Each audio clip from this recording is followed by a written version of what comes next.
प्रिय भावकों, जय श्री कृष्णा। आज मैं उन लोगों की रेखाओं के बारे में बता रहा हूँ जिनकी मृत्यु अपघात से होती है। अपघात का मतलब है धोखे से या आकस्मिक दुर्घटना से मृत्यु होती है। तो कोई साथी इसकी मृत्यु का कारण बनता है, या कोई मित्र बनता है, या कोई पत्नी बनती है, या कोई भाई बनता है, या कोई बाप बनता है। अपघात से मृत्यु मानी जाती है, यानी धोखे से किसी आदमी की मृत्यु होती है, उसको अपघात से मृत्यु कहते हैं। तो देखिए, यहाँ अपघात से मृत्यु किसकी होती है। ये जीवन रेखा से एक रेखा निकलकर इस मस्तिष्क रेखा को काटती है, उस व्यक्ति की अपघात से मृत्यु होती है। अपघात से मतलब धोखा दे करके। और घात से मृत्यु किसकी होती है, घात लगा करके कहीं बैठ जाना, वो आदमी निकले पकड़ लेना, उसको मारना। तो ये हृदय रेखा में से एक रेखा निकल करके इस मस्तिष्क रेखा को काटती हुई चंद्र पर्वत की तरफ जाती है। मंगल पर्वत से थोड़ी नीचे आती है, चंद्र पर्वत से थोड़ी ऊंची रहती है, तो उसकी घात से मृत्यु होती है।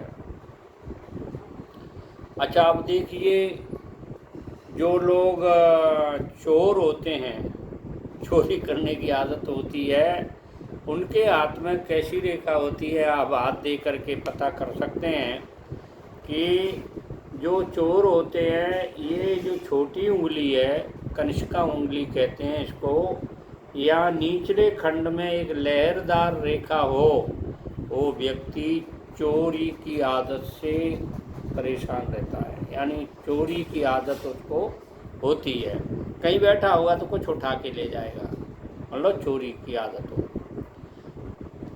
दूसरी, इस कनिष्का उंगली की ऊपरी छोर में एक कटी हुई रेखाएं, कुछ जालीदार रेखाएं यहाँ होती हैं ऊपरी खंड में, वो व्यक्ति भी चोरी का शिकार होता है या चोरी करने की उसकी आदत होती है। यानी कितना ही पैसा वाला हो, चाहे गरीब हो, चाहे मध्यम वर्ग भी हो, इस तरह की अगर किसी के हाथ में रेखा है तो वो चोरी की आदत से ही मतलब कभी छूट नहीं सकता। प्रयास करेगा तो छूट सकता है, ऐसी बात नहीं है, परंतु उसकी आदत चोरी की करने के लिए। तो अपघात से मृत्यु, ये रेखा यहाँ ये जीवन रेखा से निकल करके मस्तिष्क रेखा को काटे, अपघात से मृत्यु। घात से, घात लगा करके चुप छुप कर बैठ करके फिर उसको आए मार दे, तो ये हृदय रेखा में से एक रेखा मंगल पर्वत से नीचे निकल के चंद्र पर्वत तक जाती है, तो उसकी घात से मृत्यु होती है। तो मैंने आपको ये हस्तरेखा की जानकारी आपको दी।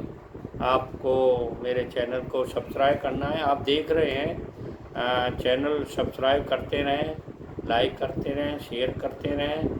आपको भगवान बहुत उन्नति देगा। जय श्री कृष्ण।